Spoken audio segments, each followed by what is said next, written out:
저는 군 생활을 부산에서 했습니다. 네, 제가 있던 집이 제가 살던 집이 일산이었는데요. 일산에서 부산이라고 하면 정말로 끝에서 끝까지 가게 된 거죠. 저희들끼리는 부산이 일본과의 최전방이라고 이야기를 하긴 했지만 누가 봐도 후방 중에 최후방입니다. 제가 이제 훈련소를 마치고 이제 제가 이제 군 생활할 때는 24개월이었는데요. 24개월을 복무하게 될 부대에 배치를 받았는데 고참들이 이제 저를 맞이하면서 해준 것이 있습니다.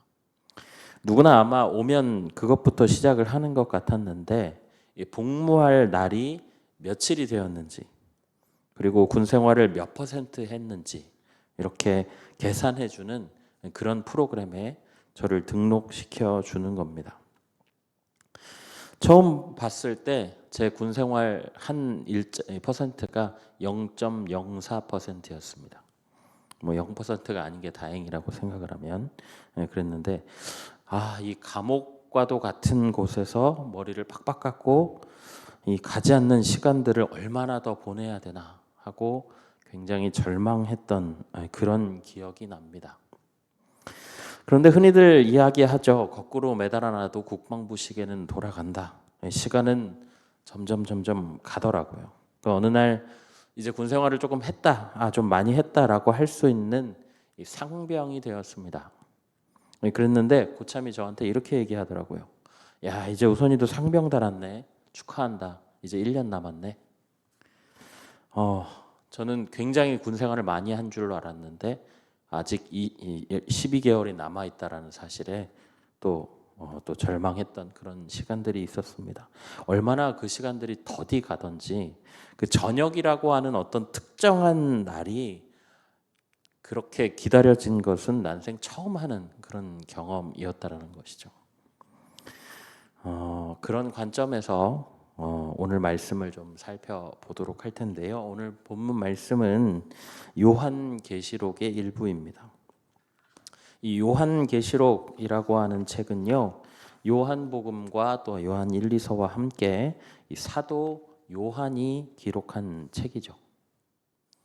예수님의 12 제자 중에 한 사람으로 요한복음에는 이 주의 사랑하시는 제자다라고 기록되어 있습니다. 이것을 보아서 요한이 예수님의 특별한 총애를 받았던 것으로 보입니다. 그게 어느 정도였냐면 예수님께서 최후의 만찬에 이 자리에 나를 팔 자가 있다라고 이야기하시자 주변 제자들이 그것을 직접 물어볼 엄두를 못 내고 그 사랑하시는 그 제자에게 넌저시 물어보라라고 했을 정도로 총애를 받았던 그런 제자 중에 한 명이었죠. 요한계시록은 하나님의 최후 승리와 또 주권 그리고 새 창조에 대한 그런 내용들을 담고 있습니다. 그 중에서 오늘 본문 말씀은 최후 승리자이신 어린 양, 즉 예수님에 대한 찬양과 그리고 더불어서 도래할 이 하나님의 나라가 어떤 나라인지에 대해서 기록이 되어 있는 본문입니다.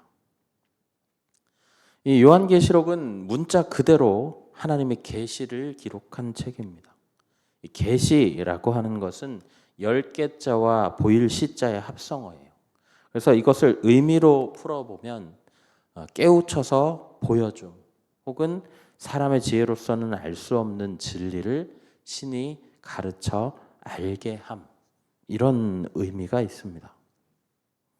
사도 요한은 인생 말년에 이 반모라고 하는 섬에 유배가 되어 있었는데요. 이 유배를 가 있는 동안 하나님께서 환상을 보게 하시고 또 그 본 환상을 그가 기록한 것이 오늘 본문인 이 요한계시록인 것이죠. 요한이 그때의 표현으로 그 당시에 자신들이 쓰던 그 표현을 그대로 가지고 자신이 본 것을 기록했으니 2000년이 훨씬 더 지난 지금에 이르러서 그때의 표현으로 썼던 그 내용들을 보게 되면 말씀이 해석하기가 참 어려운 부분이 있죠. 예를 들어 요한이 미래에 대한 환상을 보았다라고 했을 때에 우리가 타고 다니는 자동차를 보았다면 그 자동차를 뭐라고 하겠습니까?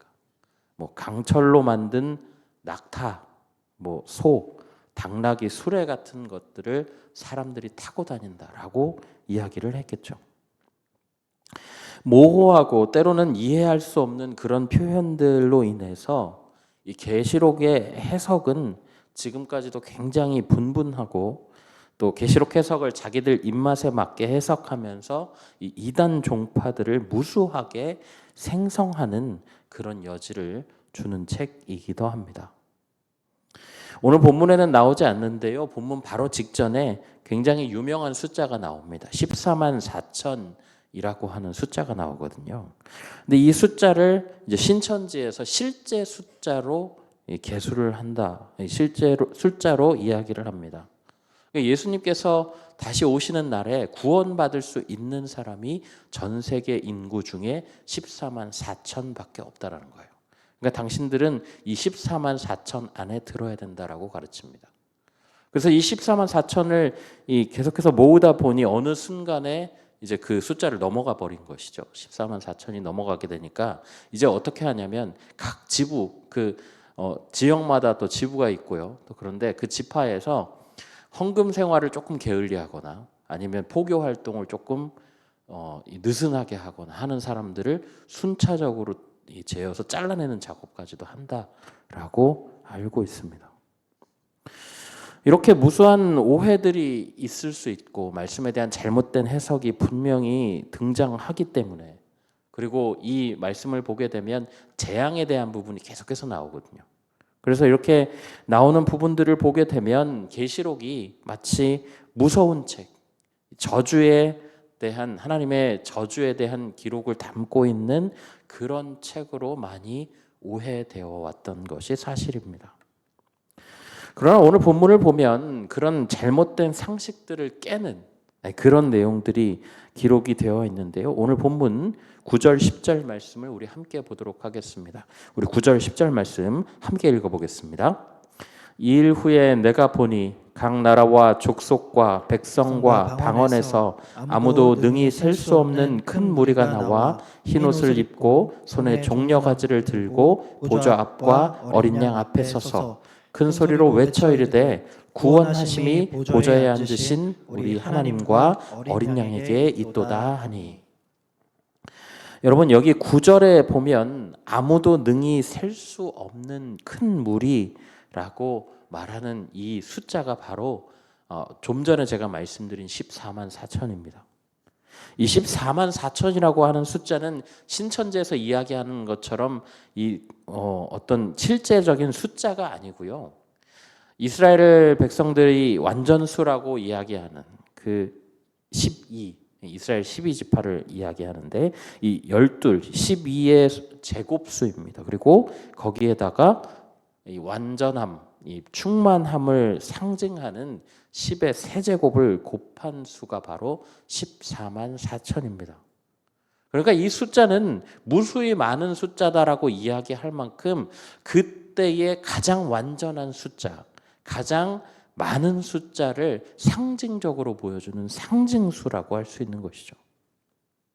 그리고 그 사람들이 모두 흰 옷을 입고 있고 종려 가지를 들고 서 있다라고 성경은 기록하고 있습니다.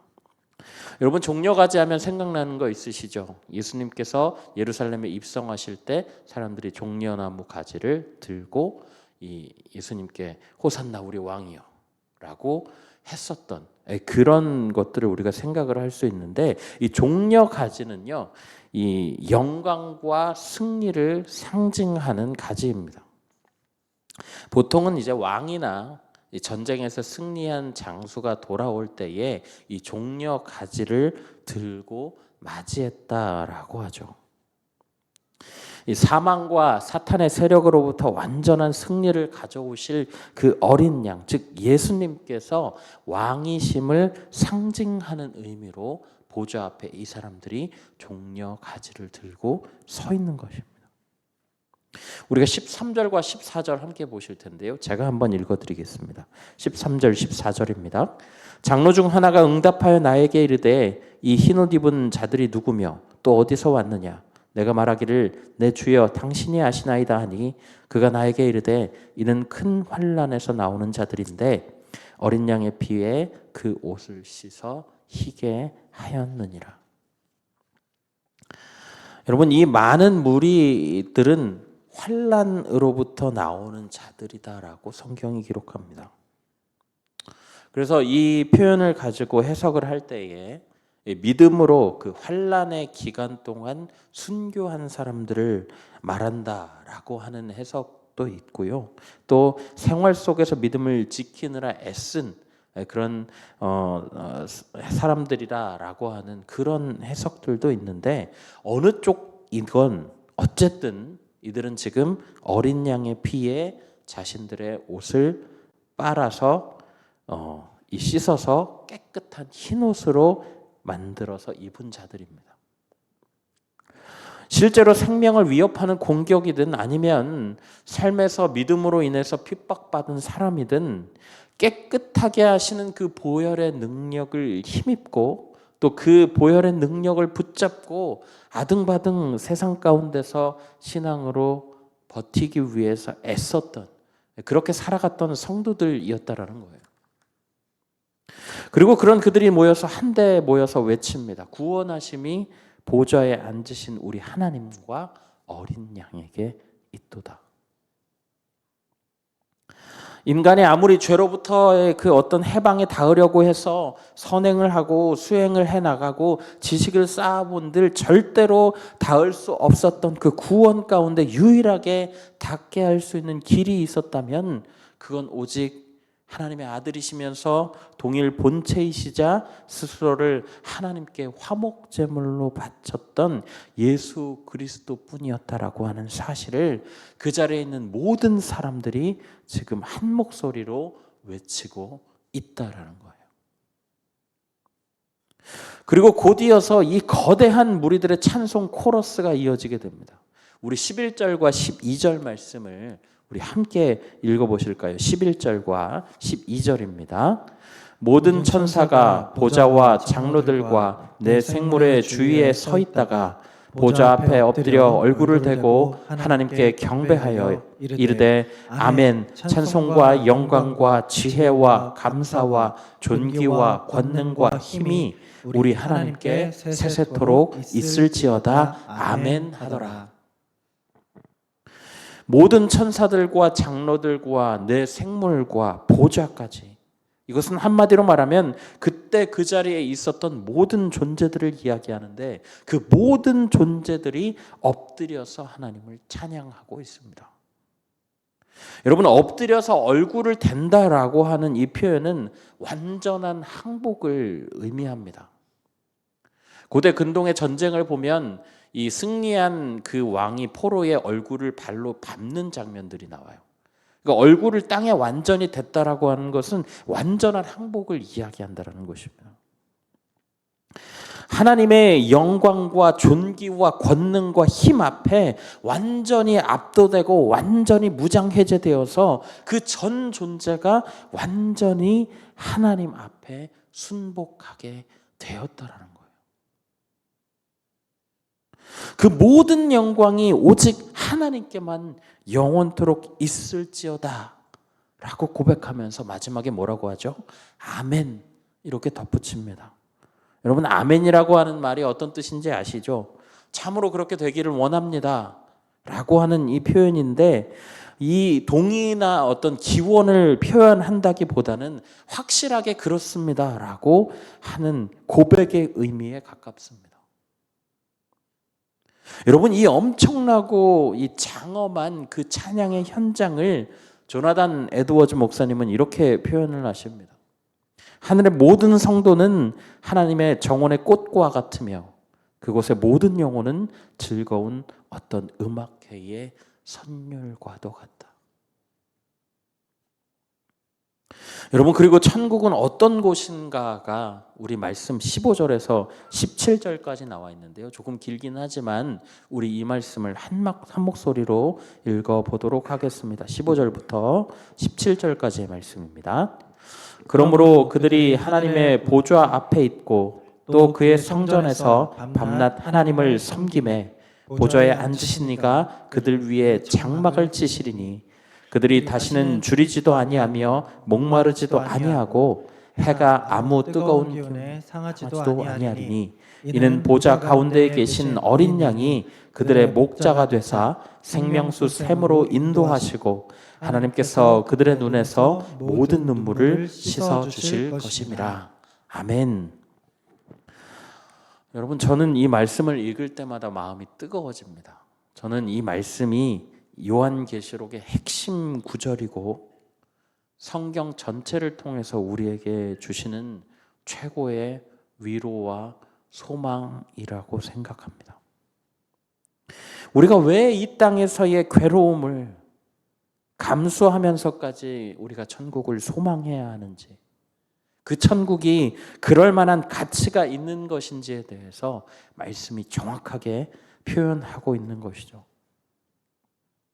요한이 환상을 통해 들여다본 천국에서는 모든 성도와 모든 존재들이 밤낮 하나님을 섬깁니다. 밤낮이라고 하는 표현은 말 그대로 끊임없이라고 하는 의미를 가지고 있고요. 섬긴다라고 하는 의미는 예배함을 가리키고 있습니다. 여러분, 어떻게 그럴 수 있을까요? 우리는 일주일에 딱 한 번 예배하는 그 시간을 지키는 것조차도 많은 결단과 헌신이 필요합니다. 그런데 어떻게 천국에서는 매일 매 시간 매 초 그 예배를 끊임없이 계속 드릴 수 있다는 말이죠. 이제 그들이 그럴 수밖에 없는 이유가 드러나게 됩니다. 우리 15절 하반절에 보시면 하나님이 치신 장막 안에서 일어나는 일들이 기록되어 있습니다. 다시는 줄이지도 아니하며 목마르지도 아니하고. 여러분, 우리 인생의 가장 고단한 문제가 뭐죠? 우리가 삶에서 늘 걱정하는 게 뭡니까? 여러분, 그게 바로 줄임과 목마름의 문제입니다. 여러분, 100세 시대라고 이야기하는데 정년은 턱없이 짧고 늘어난 수명만큼 더 오랜 시간 일하는 것을 걱정해야 하는 이유가 뭡니까? 시간이 가면 갈수록 노인 인구가 늘어나면서 국민연금을 계속해서 부어도 내가 받을 수 있을지 없을지 장담 못하는 것을 걱정해야 되는 이유가 바로 우리가 줄임의 문제를 해결하지 못해서입니다. 물가가 자꾸 오르기만 하는데 그에 비해 들어오는 수입은 적고 나이는 점점 들고 노후를 미리 준비하지 못한 그런 일반 서민들의 근심이 커지게 되는 것이죠. 그런데 여러분, 돈이 많다면 이것이 해결될까요? 줄임의 문제는 해결될지 모릅니다. 당장에 입에 들어오는 게 있으니까요. 그런데 목마름의 문제가 더 커지게 됩니다. 왜냐하면 누릴 수 있는 것들을 우리가 풍족하게 누린다고 생각하지만 여러분, 이렇게 누릴 수 있는 것들은 마치 바닷물처럼 마시면 마실수록, 먹으면 먹을수록 당장은 해갈이 될지 몰라도 조금 더 그리고 곧 더 갖고 싶은 그런 욕망 가운데 우리를 목마르게 한다라는 거예요. 여러분, 인간이요, 자족하는 것이 사실상 불가능한 존재이기 때문입니다. 죄라고 하는 것이 우리 DNA에 자리 잡고 있는 한 우리는 이와 같은 문제에서 벗어날 수가 없다라는 거예요. 여러분, 그런데 천국은 그 문제로부터 벗어나는 공간입니다. 왜냐하면 이 죄로부터 생성되면서 우리 안에 그 다른 어떤 것으로도 채울 수 없는 2%의 그 영적인 구멍을 하나님이 완벽하게 채워주시기 때문입니다. 여러분, 더 이상 그런 문제에 얽매이지 않게 된다라는 거예요. 또 이렇게 기록하고 있죠. 해나 아무 뜨거운 기운에 상하지도 아니하리니. 여러분, 해나 뜨거운 기운을 생각하면 우리는 광야에서의 이스라엘 백성들을 연상합니다. 그러나 그 뜨거운 해 아래에서 하나님께서 그들에게 구름 기둥을 보내셔서 광야 생활하는 내내 이스라엘 백성들을 보호하셨다라는 거죠. 하나님이 펴신 그 장막은 이 광야와 같은 환경 가운데 있는 우리의 삶의 피난처가 되어 주십니다. 우리의 보호처가 되어 주시고 우리를 돌보아 주신다라는 거예요. 어린 양이신 그 예수님께서 친히 목자가 되셔서 양과 같은 우리를 영원히 마르지 않는 생명샘으로 인도하시고 다시는 눈물이 없고 고통이 없고 슬픔이 없는 그곳 가운데서 영원토록 하나님을 찬양하도록 살게 하신다라는 거예요. 우리가 죄가 없으니 하나님을 피할 필요도 없고 원래 찬양하도록 설계되어 있으니 하나님을 예배하는 것을 괴로워하거나 인내하거나 결단할 필요가 전혀 없는 곳입니다. 하나님을 영원토록 예배하는 것, 그분을 영원토록 즐거워하는 것이 인간의 존재 목적이거든요. 지어진 목적대로 영원히 살게 되는 그런 기쁨을 누리는 겁니다. 사랑하는 성도 여러분, 많은 사람들이 이 요한계시록을 재앙이 담긴 무서운 책이다, 하나님의 저주가 기록된 책이다라고 말하죠. 네, 맞습니다. 우리가 한 번도 경험해보지 못한 이야기들, 본 적이 없는 세상, 아마도 인간의 언어로 담아내기에는 부족했을 그런 이야기들이 담겨 있으니까요. 일곱 인인이 대접이니 내용을 읽거나 들어도 정말 상상하기 어려운 그런 어려운 재앙에 대한 이야기가 가득 쓰여져 있어서 더욱더 그런 것 같습니다. 또 이 말씀을 교묘하게 해석해서 자신들의 이익과 지지자를 모으려고 하는 그 이단 사이비 종교들이 많이 있기 때문에 이 말씀을 설교하기도 또 이야기하기도 조심스러운 것이 사실입니다. 그러나 분명히 요한계시록의 기록 목적은 위로와 소망입니다. 많은 학자들과 사람들은 재앙이 앞으로 올 일인지 이미 올 일인지에 대해서 따지고 주목합니다. 그것이 어떤 의미인지를 해석하는 데에 많은 힘을 기울이죠. 여러분, 그러나 이 말씀이 쓰여질 그 시대에 살았던 사람들에게는 이 계시가 그들의 현실에서 일어나는 일과 크게 다르지 않았을 겁니다. 그리고 그런 무서운 고난들이 닥치는 와중에 하늘로부터 오는 그 새 예루살렘의 영광스러움과 그 천국에서의 삶과 그 모습들이 보이게 되고, 특별히 오늘 본문 17절에 모든 눈물을 씻어 주신다라고 하는 그 말씀이 그 당시의 성도들에게 얼마나 큰 위로가 되었을까요? 내가 오늘 생명을 잃을 수도 있지만 그런 환난에 굴하지 않고 내가 믿음을 지키게 되면 하나님께서 나에게 보혈로 씻은 흰 옷을 주시고 순결하고 완전한 모습으로 영원히 하나님만 찬양하며 사는 그 천국의 삶이 오늘의 고난을 견뎌내는 강한 동기와 힘이 되었더라는 것입니다. 영원한 것을 얻고자 영원할 수 없는 것을 버리는 자는 바보가 아니다 라고 말했던 짐 엘리엇 선교사님의 말씀처럼 영광스러운 그 하나님 나라의 삶을 위해서 그들이 오늘의 고통을 견뎌냈다라는 거예요. 우리 성도님들 중에 오늘날 적어도 우리가 살고 있는 이 땅에서는 그런 환난이 없기 때문에 그 위로가 체감되지 않는다라고 할 수 있는 분들이 계실 수 있습니다. 네, 맞아요. 오늘날에는 정말 많은 국가들이 종교의 자유를 보장하고 있죠. 그래서 사탄이 전략을 바꿨습니다. 생명을 위협하는 환난이 아니라 종교를 향한 사회의 분위기를 적대적으로 만들고 또 교회의 지도층 몇을 유혹해서 죄로 넘어뜨려서 성도를 낙심하게 만들고 개인적인 유혹을 통해서 죄로 통하는 길을 아주 넓고 편안하게 만들어 두었습니다. 사회적 관습 속에 은근슬쩍 죄를 심어넣고 옳은 것과 옳지 않은 것의 경계를 모호하게 만들며 조금이라도 하나님의 가치를 세우려고 하면 모두가 다 하는데 왜 유난이냐 하는 식으로 분위기를 몰아넣습니다. 가는 것이죠. 결국은 이런 여러 가지 방면의 압박이 죄로 연결되고 죄는 또 다른 죄를 낳게 되는 것입니다. 직접적인 위협의 비중이 낮아진 대신 은근한 유혹이 더 강해진 시대, 육신보다 영을 향한 공세가 더 강화된 시대라는 것이죠.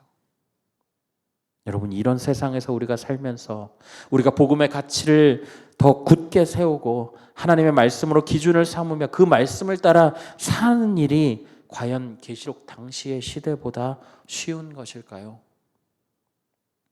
단순 비교는 좀 어렵겠지만 결코 믿음을 지키기에 쉬운 시대는 아니라고 할 수 있습니다. 그러나 여러분, 죄로 모든 피조물이 고통받고 있는 이 시대를 살아가면서 우리가 더 이상 죄도 눈물도 고통도 주림도 목마름도 없는 그날을 향해서 우리의 소망을 가지고 또 그날을 계속해서 기대하며 기다리는 그 마음이 오늘의 믿음을 지키고자 발버둥치는 우리의 투쟁 가운데 힘이 되기를 소망합니다. 마태복음 24장 13절 말씀, 그러나 끝까지 견디는 자는 구원을 받으리라. 여러분, 우리가 이 말씀을 붙들고 이 유혹과 고통과 목마름의 시대에 우리의 믿음의 투쟁을, 그 위대한 걸음을 걸으시는 우리 성도님들 다 되시기를 예수님의 이름으로 간절히 부탁드립니다. 아멘. 우리 시간에 말씀을 기억하면서 함께 하나님 앞에 찬양하실까요? 그날이라고 하는 찬양인데 우리 찬양 함께 하도록 하겠습니다.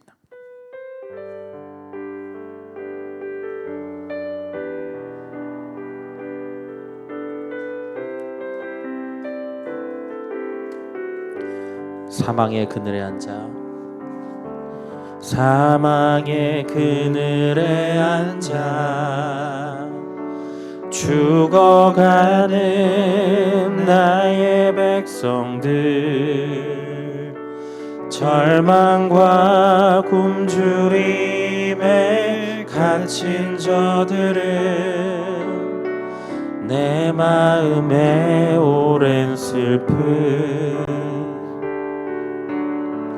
고통의 멍에에 매여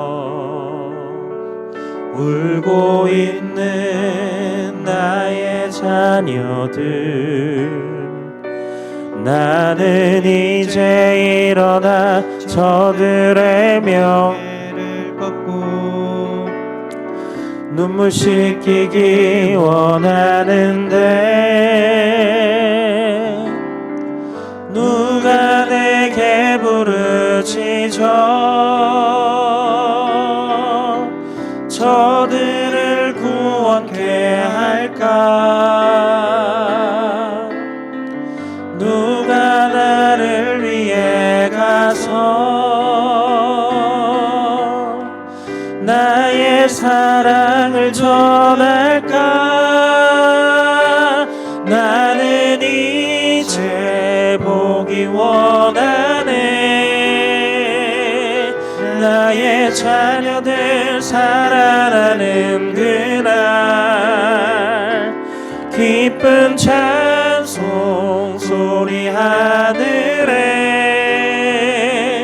웃음소리 온 땅 가득한 그날. 우리 한 번 더 찬양하실까요? 고통의 멍에에 매어 고통의 멍에에 매여 울고 있는 나의 자녀들, 나는 이제 일어나 저들의 멍에를 꺾고 나는 이제 일어나 저들의 멍에를 꺾고 눈물 씻기기 원하는데 누가 내게 부르짖어 저들을 구원케 할까? 누가 나를 위해 가서 나의 사랑을 전할까? 나는 이제 보기 원하네. 나의 자녀들 사랑하는 그날 기쁜 찬송 소리 하늘에 웃음소리 온 땅 가득한 그날. 아멘. 우리 이 시간에 말씀을 기억하면서 한번 기도하며 나아가실까요? 이 요한계시록의 말씀을 보면 참 두려울 때가 많이 있습니다. 그러나 그 두려움 가운데서 요한이 본 천국에 대한 환상을 보면 그 천국이 얼마나 아름다운지, 우리가 이 땅 가운데서 주의 복음을 들고 서 있을 만큼의 가치가 충분하다는 것을 우리가 알 수 있게 됩니다. 우리 이 시간에 우리 이렇게 두 가지 기도 제목 가지고 함께 기도하며 나아가실까요? 계시록에 기록된 하나님의 위로를 잘 기억하며 오늘 나에게 맡겨진 시간들을 승리함으로 살아가는 성도 되게 하여 주시옵소서. 주님도 목마름도 눈물도 없이 영원히 하나님만 찬양하며 사는 그 천국이 우리에게 진정한 소망이 되어서 그 소망이 이루어질 날을 기대함으로 살아갈 수 있도록 인도하여 달라고, 우리 이 시간에 이 두 가지 기도 제목 가지고 함께 기도하며 나아가겠습니다. 사랑의 하나님 감사합니다. 주님, 오늘 요한계시록 말씀을 보면서 주님, 우리가 평소에 요한계시록의 말씀을 보며 그 두려움을 가졌었지만 하나님, 그 천국을 보여주시는 그 부분을 이르러 주님, 우리가 그 천국을 사모하며 주님 소망을 품을 수 있게 주님 인도하여 주시면 참으로 감사합니다. 주님, 더 이상 줄이지도 아니하고 목마르지도 아니하고 주님 눈물도 없고 죄도 없는 하나님 그 땅 가운데 영원히 하나님을 찬양하는 삶을 우리가 살아가기를 간절히 주님 우리가 소망하며 주님 기다리기를 원합니다. 주님, 그 하나님의 위로를 잘 기억하게 하여 주십시오. 하나님, 우리를 사랑하시는 그 하나님의 절절한 사랑이 담겨있는 그 말씀을 우리가 기억하고 주님, 우리를 위로하시는 그 하나님의 말씀에 기대어서 주님, 오늘 나에게 맡겨진 시간들, 주님 오늘 우리에게 주어진 환경들을 주님 우리가 승리하며 살아가는 자들 되도록 하나님 인도하여 주옵소서. 주님, 믿음 가운데 주님 약함으로 서 있는 것이 아니라 주님 우리를 강하게 하시는 그 주님의 힘을 힘입어 주님과 함께 동행하며 주님, 우리가 주님도 목마름도 눈물도 없이 영원히 하나님만 찬양하며 사는 그 천국이 우리에게 소망이 되게 하여 주시옵소서. 하나님, 우리가 그 소망이 이루어질 날을 기대하며 살아가는 하나님 그런 자들 되도록 하나님 인도하여 주옵소서. 주님, 그 날을 주님 우리가 꿈꾸며 기대하며 나아가오니 주님, 우리의 마음 가운데 주님 그러한 소망과 위로를 주님 부어주시기를 간절히 원합니다. 주님, 생명수 샘으로 인도하셔서 우리의 눈물을 다 닦아주시는 그 하나님의 사랑하심과 붙드심을 경험하는 우리의 삶이 되도록 하나님 인도하여 주시고 주님, 우리가 살아가면 살아갈수록 주님 앞에 나아가면 나아갈수록 주님 명령하신 거룩함과 주님 복음의 기치를 잘 들고 서 있는 주님 우리들 될 수 있도록 하나님 붙잡아 주옵소서. 그래서 우리가 주님을 다시 만나는 그날에 주님께서 착하고 충성된 종으로 칭찬하시는 주님 우리 그런 사람들 될 수 있도록, 그런 성도가 될 수 있도록 하나님 우리를 붙잡으시고 인도하여 주옵소서.